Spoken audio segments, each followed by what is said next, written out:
The Perek begins with a bunch of questions, about halacha, but we moved away from that. And we're going to get back to that Mir Hashem later, probably not today. But for right now, let's talk about what we spoke about in last year. We're talking about in Gan Eden. That in Gan Eden we have the Tainug of Hashem is revealed in Gan Eden. As we explained that Hashem's Tainug is revealed is born in Chachma, revealed in Bina, and because Gan Eden is the world of Bina, it's the world of Bria. So the Neshamas, they experience the Tainug of Hashem and they have this tremendous pleasure in Gan Eden. We also explained that Ratzon and Tainug are related to each other, and that Ratzon is the Chitzoni, is the Achurayim of Tainug. Tainug is pleasure, Ratzon is will. What does a person want? What does a person desire? What does a person have a will for? For that which will bring him or her pleasure. So the pleasure, the Tainug, is the motivation behind the Ratzon. What's the problem? Good. So the Neshama in Gan Eden experiences Hashem's Tainug, and we also explained that the Ratzon is the Chitzonius of the Tainug. Why is that important? We'll find out soon. Let's do one second. Second paragraph. Yeah, second paragraph on page 209. Hinei Ratzon. Yeah.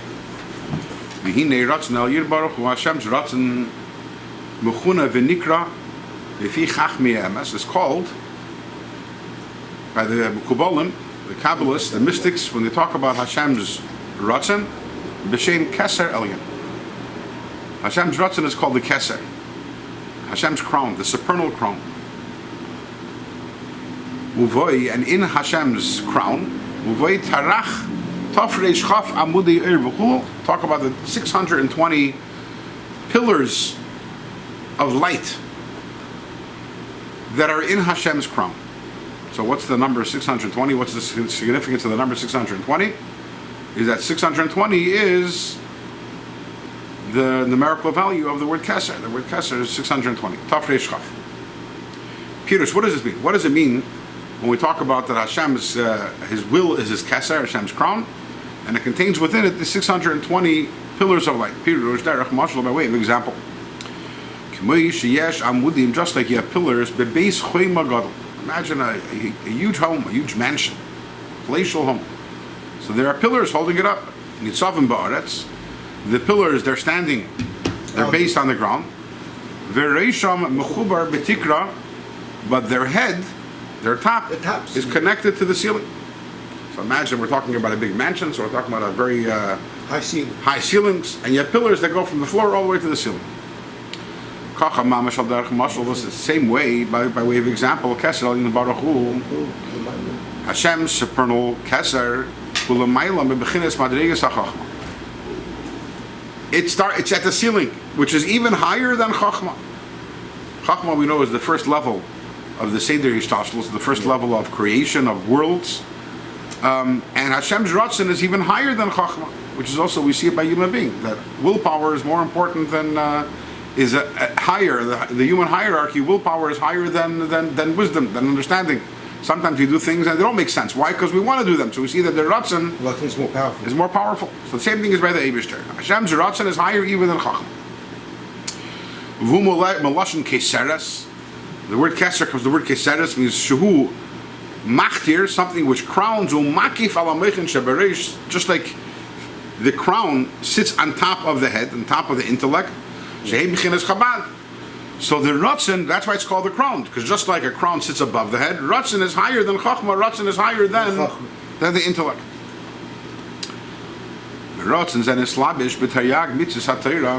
Hashem's Ratzon, what is Hashem's Ratzon? Hashem wants us to do the 613 mitzvahs of the Torah. And the Zayin mitzvah darabanan, the 7 mitzvah darabanan, so altogether that makes up 620, which is the same gematria as the word Keser, because Hashem's Keser is Hashem's Ratzon, and what is Hashem's Ratzon? The 620 mitzvahs. Sherubam kekulam he mitzvahs ma'asiyos. Most of the mitzvahs are physical mitzvahs, action mitzvahs, right?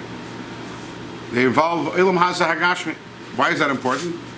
Because that explains the idea of Ratzon. We said that we explained that the Ratzon is, these are like the pillars. They start off in that they're They reach from the ceiling all the way down to the ground. Hashem's Ratzon also, it starts off in the highest level, higher even than Chachma, but where does it descend to? What is Hashem's Ratzon? Hashem's Ratzon is that you should take the parchment of an animal and make a mezuzah out of it. Hashem wants that you should make kiddush on some physical wine. So from the highest level all the way down to Elam Hazeh Gashmi. Why is it so important? Why is what so important? For Klape HaKodesh Baruch Hu to go all the way from one extent to the other extent. Because ultimately Hashem's Ratzon is a dir b'tachtonim. But that's why, so therefore he wants dafka physical mitzvahs. But that's the comparison. That's why in Kabbalah when we talk about the Tarach Amudi Eir, we talk about the mitzvahs as being pillars. Why the pillars? What's the example? They're just like a pillar. It's from the highest to the lowest. The same thing is also Hashem's Ratzon. It starts in the highest level. It's higher even than Chachma, but it descends all the way down to this world. And what does Hashem's Ratzon demand of us? That we should do mitzvahs with physical things. V'gam hatluyis b'dibur. Okay, not all mitzvahs are connected to Maisa, to action. Some mitzvahs are connected to dibur. But Hakaim alon, however, we already know from the Gemara that Kim Masvasav Avi Maisa, that moving the lips It's also a physical motion. Is also a Maisa. Is also a Maisa. So therefore, that's also from the highest level to the lowest level. Because ultimately, even when we move our lips, it's also a Maisa. Now, however, there's some mitzvahs that are not connected, not to Maisa, not even to dibur, not even to speech, but they're connected to machshava, to thought. We believe we're in the heart. Feelings that we're supposed to have. Avas Yisrael is a feeling. Avas Hashem. Okay, so how's that a pillar? In other words, we're saying all 613 pillars, they go from the highest level to the lowest level. The lowest level is Maisa.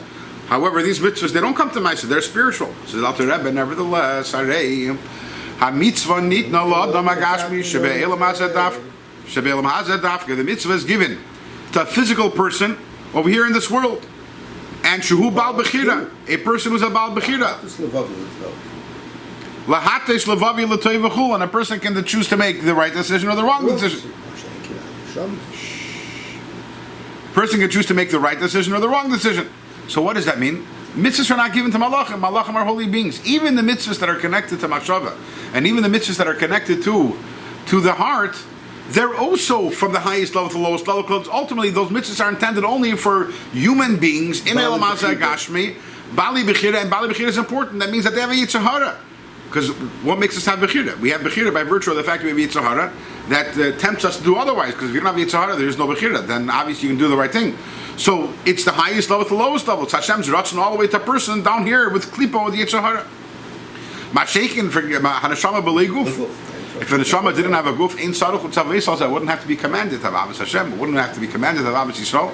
So the mitzvah is dafka to neshama v'guf. So once again, we have here the pillar from the highest level to the lowest level. So it turns out, shamitzvahs him al derech mashal k'mayu amudim. So taka, we have it. The mitzvahs are like those pillars. Nitzavim mirum hamaylas, and they stand and they reach from the highest of levels to Ratzna Elyon Baruch Hu, which is Hashem's Ratzon. Ad ha'aretz halazu ha'chachumris, and the mitzvahs come down all the way down here to this physical world.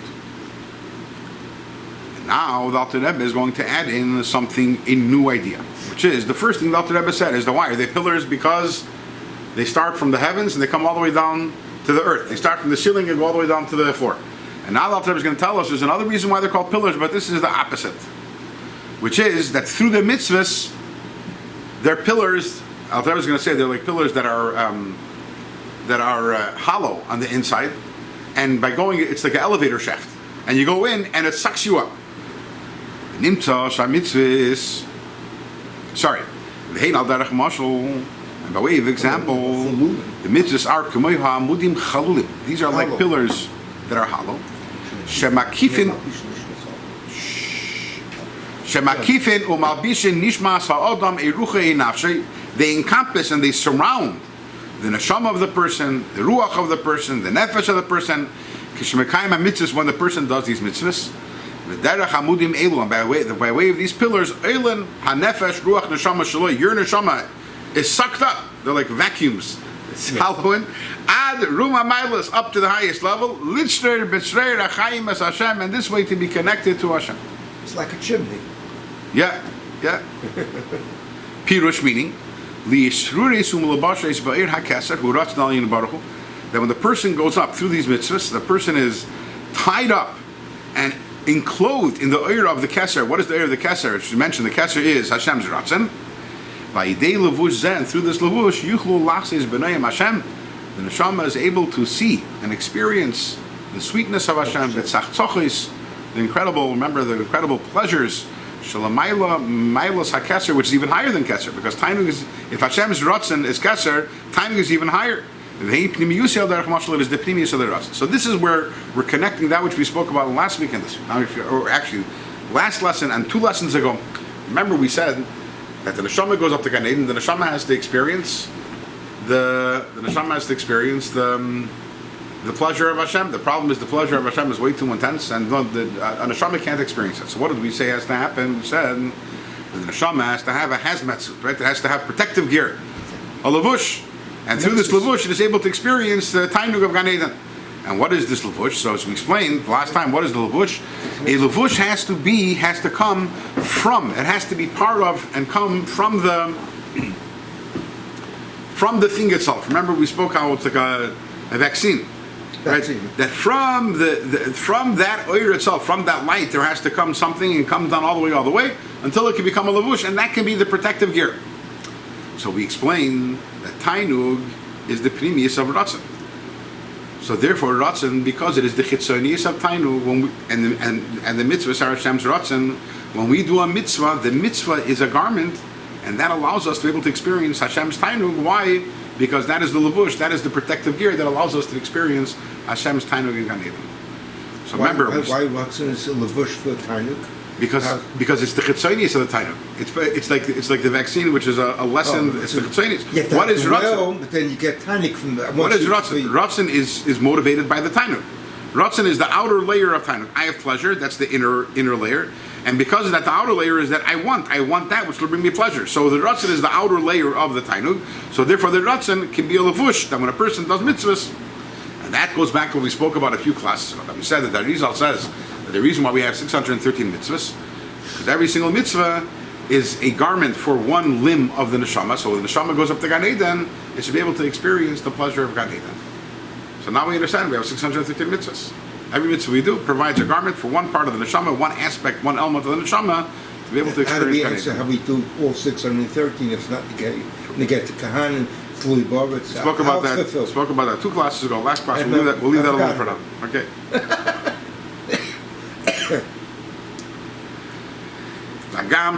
We'll do that. Now the parentheses. Even though that elsewhere we explain that the mitzvahs are the pnimius ratzon. Now we're saying that mitzvahs, which is a ratzon, is the chitzonius. But didn't we explain in many places in Likutei Amarim, we explained that mitzvahs are pnimius ratzon. So how are we saying it's chitzonius? There is known, those who know Kabbalah, ribui bechinus u'madregas sheyesh b'chol bechina u'madrega madregas hakdusha. Not only there are many levels, every level contains within it many levels. So therefore, kama bechinas panim lepanim, kama bechinas achorayim lachorayim lein kates. So therefore, the panim also has a panim, and the achorayim has an achorayim. In other words, yes, that means every level has multiple levels. So generally, there's a level called pnimius, and there's a level called chitzonius. However, the pnimius also has many levels. So in the pnimius, there's the pnimius of the pnimius and the chitzonius of the pnimius. Everything's relative. In the achorayim, there's the pnimius of the achorayim and the chitzonius of the achorayim and the achorayim of the achorayim, right? So what do we have over here also? Yeah, usually when we talk about mitzvahs, we say it's the pnimius haratzon. That's true, because it's from the level of pnimius. But within the level of pnimius, you have ratzon and tainug. They're both in the level of pnimius, but in that level, tainug is the pnimius of that, and ratzon is the chitzonius. What kind of levels you have in tainug? You have many levels of tainug, but that's not the point right now. If tainug and ratzon both comprise Hashem's pnimius, so that's why when we talk about mitzvahs, we say it's the pnimius. Yeah. So we talk about mitzvahs, we say it's the pnimius, because tainug and ratzon are both the pnimius. However, at the same time, within that, tainug is the pnimius of the pnimius, and ratzon is the achorayim, the chitzonius of the pnimius. So therefore, in other words, within every level, there are many also sub-levels. So generally speaking, mitzvahs are pnimius, because they're part of the pnimis, stratosphere, which is tainug and ratzon. But within pnimius itself, it is the chitzonius of the tainug.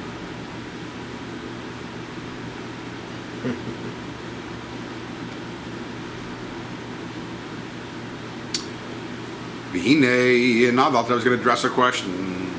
We're saying that the Tafresh Chaf Amudi Eir. We're saying there's 620 pillars of light. And what's the Cheshbon of 620? Plus Zion. Is because there's 600. So what's the Zion mitzvahs of the Rabban? Which ones? We're saying that the reason why we finish a statement before you ask a question. We're saying that there's 620 pillars of light. They represent the 620 mitzvahs. The 620 mitzvahs are 613 mitzvahs deraisa, and the 7 mitzvahs which are derabanan. And then we said earlier that every yid has to do all 613 mitzvahs. Why? Because our neshama is comprised of 613 parts, and every single part needs a lavush. So which one is it? Is it 613 or 620? We're saying that our neshama has 613 parts, and therefore all 613 parts need a lavush. But now we're finding that Keser is 620 pillars of light. Which one is it? What are the mitzvahs of the Rabbanim? What are the 7 mitzvahs of Rabbanim? You're going to test my knowledge if I remember them. You have Chanukah, you have Purim, you have Eruvin, you have Brachas, you have Hallel. I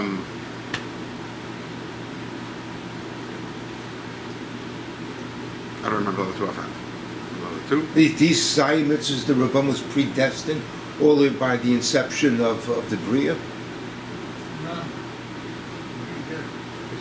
Yes, Hayek mitzvahs that's it's connected to the neshama, connected to the guf. Maybe Naftali Yudayim might be one of them. Oh yeah. Don't remember. Okay. V'hinei zayin mitzvah rabbanon, the 7 mitzvah rabbanon, ein anashav v'es mitzvahs b'niyasma. They're not really considered their own mitzvahs. Shari kvar nemar, because it says in the Torah, they say so. Yeah, I'll tell you so. Yeah. Torah says. I'm sorry. The Torah says not to add on the mitzvahs. Elohim yitzis v'nim shachad. So the truth is, it's not really a question. Even though Torah says the Rambam talks about it. The Rambam explains that what does it mean Bal Teisah? It means that no one is allowed to come along and say the Eibishter told me that you should do this mitzvah, or that he's adding on the mitzvah to the Torah. That's Bal Teisah. But Chacham to come along and say it doesn't say in the Torah. The Eibishter Taka didn't command it, but we're deciding with the power vested in us by the Eibishter and by Torah that we're allowed to make enactments. We are telling Yidden they have to do a certain thing. That's not Bal Teisah. So that's in a very simple pashut the reason why the Zayin mitzvahs Rabbanan aren't Bal Teisah. But here the Rebbe is giving a deeper understanding. The Rebbe says they're not Bal Teisah because Elohim Yitzis v'nim shachres and mitzvahs Torah. All of them are included. They come from and they're drawn from the mitzvahs of the Torah.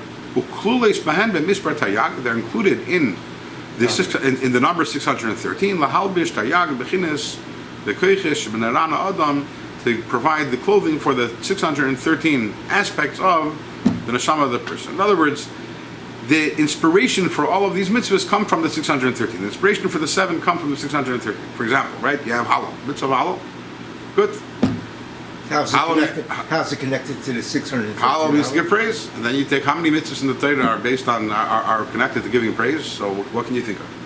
There's a mitzvah of carbon Torah to give praise, right? There's a mitzvah of bikurim, which is to give praise. So therefore, the Chachamim were drawing upon the inspiration in the 613 mitzvahs. So therefore, ultimately, at the end of the day, it's 613 concepts. And this is what it says in the Zohar and Parshas Pekudei. The inun uvdin tovin da'avid barnash, that the good deeds, the mitzvahs that a person does, mashchim and hoira de ziva ilah, they draw down from the light of a very high radiance, levusha, and through them comes down a levush to the person. V'cham yichulu, and through them a person can see b'noyam Hashem, in the sweetness and the pleasure of Hashem. Okay. So now we understand the purpose, or at least one of the purposes of mitzvahs, that every mitzvah provides a levush for one aspect of the neshama, so the neshama can experience and enjoy Gan Eden. The Rebbe continues and says, over here in the Zohar, it's talking about Gan Eden HaTachton. We know there are 2 levels of Gan Eden. There's Gan Eden Elyon, there's a higher level of Gan Eden. There's Gan Eden HaTachton, which is a lower level of Gan Eden. And we're going to talk about the Gan Eden Elyon is the world of Bria, Gan Eden HaTachton is the world of Yitzir. We learned about it earlier on in Perek Lamates and Tanya. So there the Zohar says that the levushim that are provided to us through doing the mitzvahs are the levushim that we need to go to Gan Eden HaTachton. So the levushim, the garments that the neshama needs for Gan Eden HaTachton, Levushim sham, the levushim over there, heim mitzvahs ma'asiyas mamish. They're from taka actual mitzvahs ma'asiyas.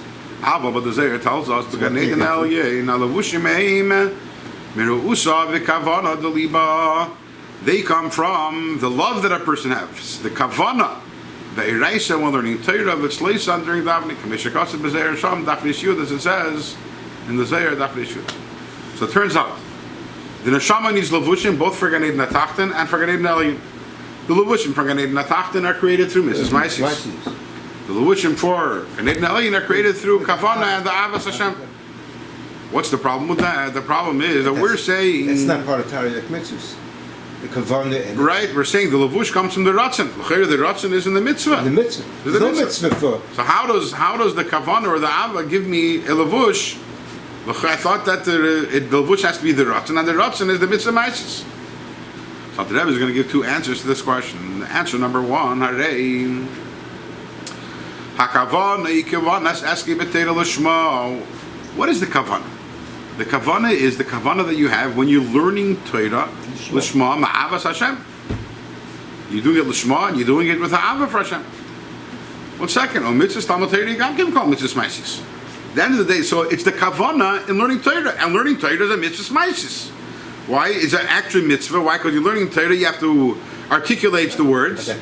By the way, unless you're listening to someone else saying, in which case you don't have to articulate the words, because Shmei Koina, right? You don't have to say the words. Yeah. Right? Because we say that when you move your lips, that's a maisa. The hero lav kedibur dame, as we know. We know that thought is not like speech. You're not yetsa learning Torah if you only think Torah. Which is why, if you want to think Torah, and you didn't yet make Birchas HaTorah, you're fine. You don't have to make Birchas HaTorah before thinking Torah. Why? Every time before you do a mitzvah, you have to make a bracha. But when you're thinking Torah, you don't have to make a bracha. Why? Because you're not yet to the mitzvah. The mitzvah requires to speak. So therefore, Talmud Torah is a mitzvah maisis. It's a mitzvah connected to maisa. Yeah, but in order to speak, you have to have hearing. It's part of it. It's a part. But you're not yetzer. Without hearing, at the end of the day, it's a mitzvah maisis because you're not yetzer unless you move your lips. And why do you need hearer? Who said you need hearer? You have to know what you do, what your lips are. Not if you're reading Torah Shabbat. If you're reading from Chumash, even if Layada might come, you have no idea what you're saying. You have no hearer. You're yetzer the mitzvah. The same thing is when it comes to davening. You have to move your lips. So therefore, the Zohar tells us that the kavana gives you the lavush for higher Gan Eden, but it's the kavana of what? The kavana of the mitzvahs maisis. And since the mitzvahs maisis is Hashem's ratzon, so therefore that also can provide you for a lavush. That's one answer. Now I'll give us another answer. Sorry, what? We say it again, that the kavana is connected with the. It's not kavana. It's not if I love Hashem that gives me a levush. No, it's the Allah which motivates the mitzvah maisis. Learning Torah. What is learning Torah? Or davening is a mitzvah maisis. So why you say you go Gan Eden and Elyon just on the kavana because alone? when I have the mitzvah and the kavana, it gives me an even greater levush. But why? But it's because of the ratzon and the mitzvah. That's answer number one. You need both. You say. Yeah. You need the kavana. To enter to Gan Eden and Elyon. To make the levush Gan Eden and Elyon, you need the kavana of the mitzvah. At the end of the day, it's the kavana of the mitzvah. It's not the kavana that gives you the levush. It's the kavana of the mitzvah that gives you the levush. What do you mean by that? You have to do the kavana of the mitzvah. The mitzvah is a ma'aser. Right. It's a double ma'aser. So if you do only the ma'aser, not the kavana that gives you all the levush to Gan Eden and Tach. Yeah. If you do the mitzvah and you also have kavana, so now it's a mitzvah big kavana that gives you even greater levush for Gan Eden and Elyon. But ultimately, because it's because you did the mitzvah big kavana, and the mitzvah is Hashem's ratzon. So it's about Hashem's ratzon. That's one answer.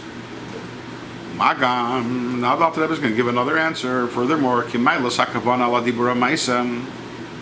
What is the advantage of kavana? Why is it that if you do a mitzvah with kavana, it has an advantage over stam if you just spoke or you just acted? So it's not because kavana itself is higher.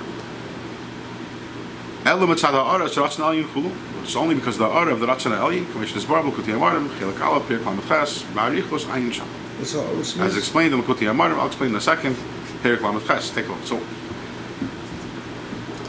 here the Alter Rebbe explains as follows. we might be tempted to think as follows. There's a mitzvah and there's kavanah. So what's higher, the kavanah or the mitzvah? The action or the kavanah? So we might be tempted to say that kavanah is higher. Why would we say that? Why would we say the kavanah is higher? Because kavanah is ruchni. Mitzvah is gashmi. That was the original problem. And ruchni is higher than gashmi, right? The problem is that when it comes to Hashem, we can't say that. We can't say that Hashem has a preference for kavanah over the mitzvah maisis, and that there's some sort of advantage in the kavanah because ruchnius is greater than gashmius. Why is that? Because Hashem created ruchnius. Hashem created gashmius. And even though in our world ruchnius is higher than gashmius, to Hashem they're both equally nothing. I've given this example before, right? You ever played Monopoly? I've given this example before. You ever played Monopoly? Right. Okay. So Boardwalk, what's Boardwalk? Forgot. Most expensive, right? Boardwalk is, I think, $400 to buy, right? Okay. And then the very first property is the Mediterranean, and that's the cheapest property, $60, $40. Good. And you're playing Monopoly. Someone says, what do you want, Boardwalk or Mediterranean? You got to be an idiot if you say Mediterranean, right? You want Boardwalk? So is Boardwalk really more valuable than Mediterranean? That's for who? Meaning, when the person who made the game of Monopoly, right, when he sat down, he's like, okay, Boardwalk's going to be $400 and Mediterranean is going to be $40. Theoretically, it could have done the other way around. Boardwalk could have been $40, Yeah. and Mediterranean could be $400. Yeah. He created both. And he decided which one's more, which one's less. Which means that by him, essentially, they're both the same. It's only after he decided that one's more and one's less. But even after he decided, when he looks at it, he's like, yeah, that could have been the other way around also. The Eibishter created Ruchnius. The Eibishter created Gashmius. The Eibishter is not Ruchni or Gashmi. He's beyond everything. For him, Ruchni and Gashmi are equally nothing. The Eibishter decided Ruchnius is more than Gashmius, but that's only within the system. We look at Ruchnius as higher than Gashmius. For the Eibishter, it's the same thing. So why would Kavanah be more? Why would Kavanah have any advantage over the mitzvah maisis? So the Rebbe explains in Tanya earlier on in Perek Lamed Ches. The Rebbe there explains the Eina Chanami. It's not that the Eibishter wants he wants you to do a mitzvah, and he wants you to have Kavanah, and they're both it's the equal rutzin in both. It's not that one is more important to the Eibishter. The Eibishter wants both. However, as the Rebbe explains over there, the Ratzin of Hashem. Hashem wants you to do the mitzvah, wants you to have kavanah. Where is the Ratzin of Hashem more revealed? In the mitzvah or the kavanah? The answer is in the kavanah. Why? Because something spiritual is more of a conductor for Hashem's Ratzin. To be in Izgala there more. So that's what he's saying here also. Ultimately, what we're saying, that the levush that the neshama needs in order to experience Gan Eden is the levush is Hashem's Ratzin, right? Because we explained Hashem's Ratzin is the Katzonius of the Tainuk, and therefore the Ratzin is able to create a levush. So the levush is Hashem's Ratzin. Even the fact that Kavanah and Avas Hashem, that gets you to higher level of Gan Eden. It's a levush for higher level of Gan Eden. It's also because it's Hashem's Ratzin. The Kavanah is also Hashem's Ratzin, just like the mitzvah. They're both Hashem's Ratzin. The only thing is that the Ratzin and the Kavanah is more revealed, and therefore it could take you to a higher level of Gan Eden. So that's the second answer he gives. Now we're going to get to the punchline of the whole Perek. So what do we have up until this point? Till now, if you remember, we started off this Perek, started off the Siman, page 296. Eishes Chayla Teres Baila, right? Eishes Chayla, remember what's Eishes Chayla? It's Torah Shabbat. Torah Shabbat Peh is the crown of her husband, which is the crown of Torah Shabbat Ksav. What does that mean? Then we also brought down the Maila of learning halachas, right? That halach is called the crown of Torah, and someone who learns halachas every single day is Muftach L'Shabbat Yom Haba, right? And we asked now, after we asked those questions, we went off on a side, and we started talking about the purpose of mitzvahs, and the purpose of mitzvahs is to give the neshama a levush, so when the neshama gets up to Gan Eden, it should be able to enjoy the Gan Eden, and the levush is the Ratzon Elyon, which seemingly had nothing to do with all the questions that we asked at the beginning of the Didn't period. answer it. Now we're going to answer everything. Hine mudazais, it is known. Hine ratzon elin baruch hu, the Hashem's ratzon. Hamalubish b'tayag mitzvah shebetayra, which is in the 613 mitzvahs of the Torah, which, as we explained, right, that is Hashem's ratzon, the 613 mitzvahs in Torah shebeksav. Umufla umuchusa tamir v'nela, which is 4 words. They're all synonyms. All mean concealed, hidden. The Einam is Gala, Ella b'Torah shebapeh. The ratzon of Hashem, which is expressed in Torah shebeksav, is very, very hidden in the written Torah. Sure. And it's only revealed in Torah shebapeh. What does that mean? Come on, for example, mitzvah tefillin. Let's take the mitzvah tefillin. Shenemar b'Torah shebeksav. It says in Torah shebeksav, "Shartam lo'eis layodecha." You should tie it as a sign on your hand. It should be teitofes, whatever that means, between your eyes. Now imagine you didn't have any Torah shebapeh. All you had was Torah shebeksav. You know what's it? That's it. You look at and you go, you read. Pasuk says, "Shartam lo'eis layodecha." Tie it as a sign onto your hand. And it should be teitofes between your eyes. What would you do? Can't do nothing. You can't do anything with that. This is a statement which is hidden, which is sasum means it is closed up, it is locked. Encrypted. Yeah, v'nelam and hidden. The pasuk doesn't say eich umalik sher. The pasuk doesn't explain how are you tying it, what exactly are you tying. It says right, shartam, tie them. Tie what? Ma'u teitofis. What does the word teitofis mean? Heichanu ben yedecha. What does it mean between your eyes? Where is that? Val yadecha. What does it mean on your hand? Ad shepirsha. Torah shebapeh comes along. Torah shebapeh and explains it all. Shetzadach lik sher and explains. You need to tie. Bayis echad alayad. You have to tie one bayis, one compartment on your hand. V'dalid batim alareish, and 4 batim, 4 compartments on your head. U'beseicham, and within both of them, you have to have dalid parshis. You have to have 4 specific sections of the Torah. V'abatim yiyu, and we know that these compartments need to be made me'ir me'ubid. It has to be made from leather, and the leather has to be leather that's tanned, that's worked. U'meruboim dafke, it has to be specifically, it has to be square. U'mekusharim b'ritzu. And you need to tie them. When you have to tie them, maybe you take a piece of rope and tie them. No, they need to be tied with straps that are made out of leather, and they have to be dafka black. Actually, I don't know if you're aware of this, but the actual tefillin, the actual compartments, the bottom, even though probably you've never seen any tefillin with any other color other than black, but that's not the main thing. Tefillin must be black. It's the mini lapel we do it. I don't advise you to have a red tefillin or blue tefillin. But the ritzuas must be black. The ritzuas, that's halach l'meishim Sinai. Ritzuas must be black. The whole shar prati hilchas asiyas tefillin, and together with all the other details of the halachas of making tefillin, shenemru balpeh, which were said in Teresh balpeh. And furthermore, we're told val yadcha, when it says tie it in your hand, hu azreya dafka. That's talking about the bicep. V'lei kafayad. It doesn't mean the palm of the hand. When Torah says between your eyes, zekadke, it means the forehead. Sorry, not the kotkid, which is what do you call this place on the head? The place on top of the forehead, on top of your head. V'leya metzach, not the forehead.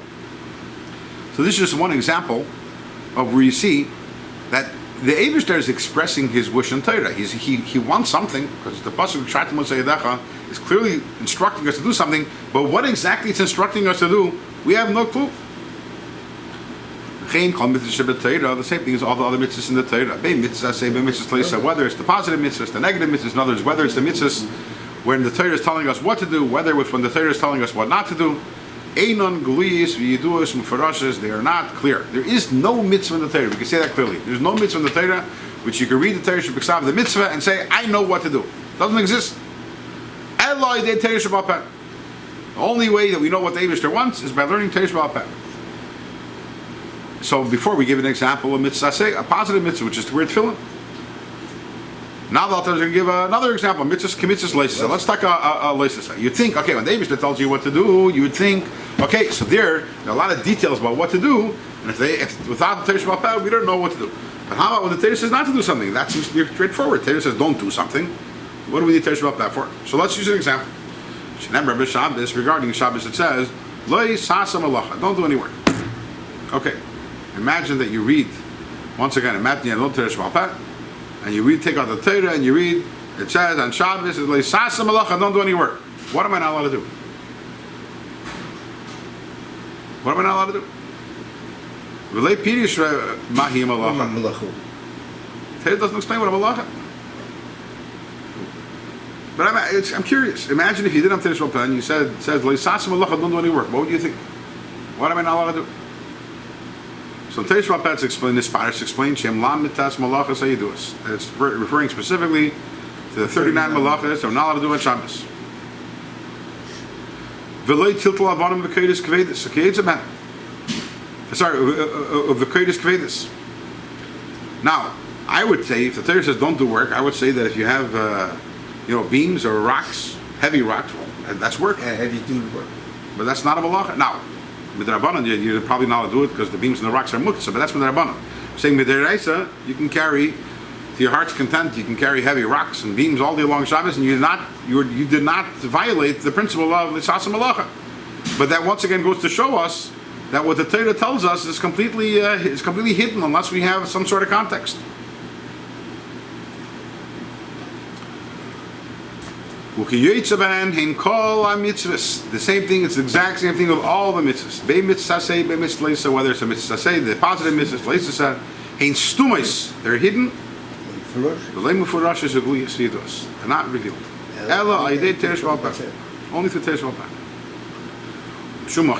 And that's why it says, Al Torah Sheba'al Peh. What does it say? Al Titesh Torah Simecha.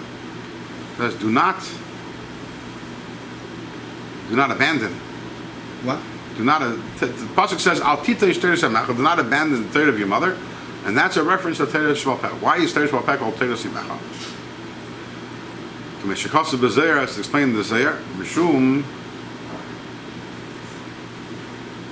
Shal Derech Mashal. We have an example. Kamei Shekol Ivri Havla, just like all the limbs of the child. Klulim b'tipas ha'av behelam gadol. They're all included in the drop of sperm from the father. But don't try to find it, even with a microscope. It's not if you take a microscope and you look, there's the arm, there's the leg, there's the nose. No, there's the birthmark. No, garnished. It's incredible how totally hidden.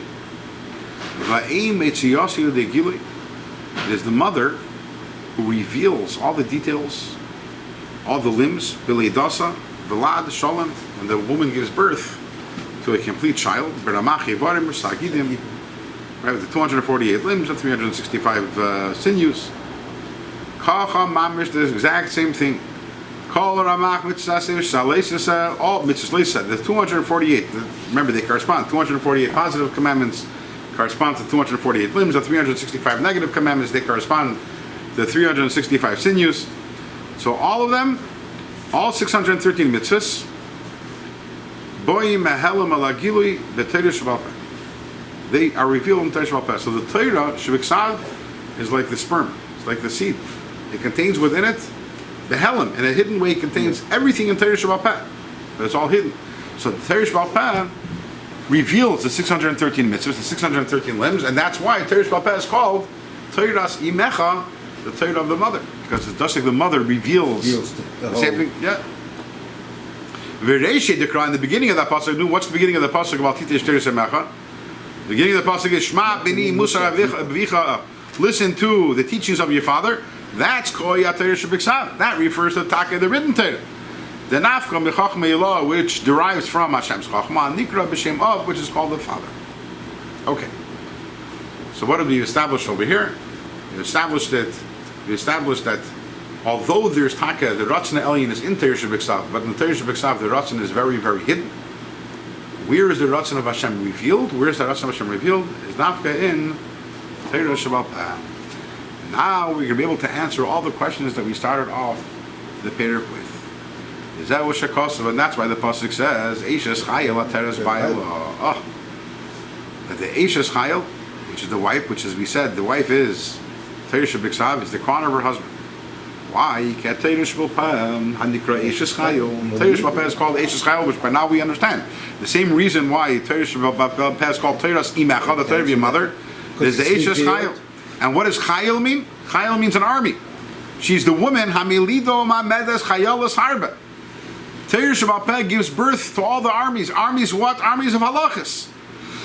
the infinite amount of halachas which are all hidden in Teirish B'Ksav, and they are given birth to in Teirish B'Peh. Kamesha Kosav, as the pasuk says, Va'alamis ein mispar.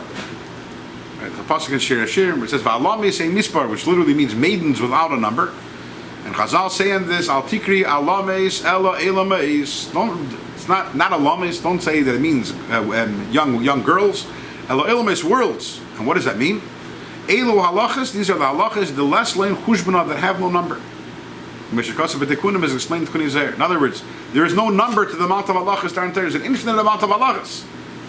So Eishes Chayil, Teirish B'Peh, is what gives birth to the infinite amount of halachas. How many halachas are there in Hilchos Tefillin? But where are these born? Not in Teirish B'Ksav. They're born in Teirish B'Peh through the Eishes Chayil. V'kulon hein. All these halachas that are born in Teirish B'Peh, in beginnes Gilei Ratzon Elyon Baruch Hu. They are the revelation of Hashem's Ratzon Hanelam b'Teirish B'Ksav, which is hidden in Teirish B'Ksav. V'Ratzon Elyon Baruch Hu hu l'mayla chachmeila. As we explained, Ratzon is higher than Chachma. U'kumei Keser v'Atara shalameichin shebereish. They're like the crown, and that's why Eishes Chayil Ateres Baila. Teirish B'Ksav derives from Chachma, and Ratzon is only hidden in Teirish B'Ksav. Ratzon, which is the crown, where is the Ratzon revealed? In Teirish B'Peh. So Eishes Chayil, Teirish B'Peh, which is called the woman that gives birth to the multitudes of halachas, is Ateres Baila. It is the crown of her husband, the crown of Teirish B'Ksav, because in there is revealed the Ratzon, which is even higher than Teirish B'Ksav. And that's why the halachas are called the crown of Torah. And that's why we say someone who learns halachas, muftach loy, shehu ben olam haba, is certain be olam haba. He slapshus naran shaloi, through his neshama, nefesh ruach neshama, entering the garment b'ratzon elyon baruch hu kinal. As mentioned earlier. Remember, we said earlier that it says that someone who learns halachas every single day is guaranteed that he's been Elam Haba. What's the connection? So now we understand. In order to enter Elam Haba, you need a levush. What is a levush made up out of? The ratzon, which is the halachas. However, a person has narat, nefesh, ruach, neshama. So therefore, we know nefesh, ruach, neshama. Nefesh is action, ruach is emotions, and neshama is intellect. Each one of them needs a levush in order to be able to enter Gan Eden. So the nefesh needs levush. Where does the nefesh get levush from? The nefesh gets levush through doing mitzvahs. Why? Because the nefesh is connected to action. Ruach, where does the ruach get its levush from? When it has kavana, when it has avas Hashem, when it has kavana and doing a mitzvah, it gets the levush. How about the neshama? The neshama, which is seichel. Where does the seichel get a levush from in order to be able to enter Gan Eden? By learning halachas. Because learning halachas is Hashem's ratzon, and the ratzon is the levush. And that's why Hashrena halachas b'chol yom, learning halachas every day, gets you to Elam Haba, because learning the halachas gives the neshama the levush in order to be able to enter Elam Haba. There we go. With that, we finished Siman Chavtes Iggeres HaKodesh.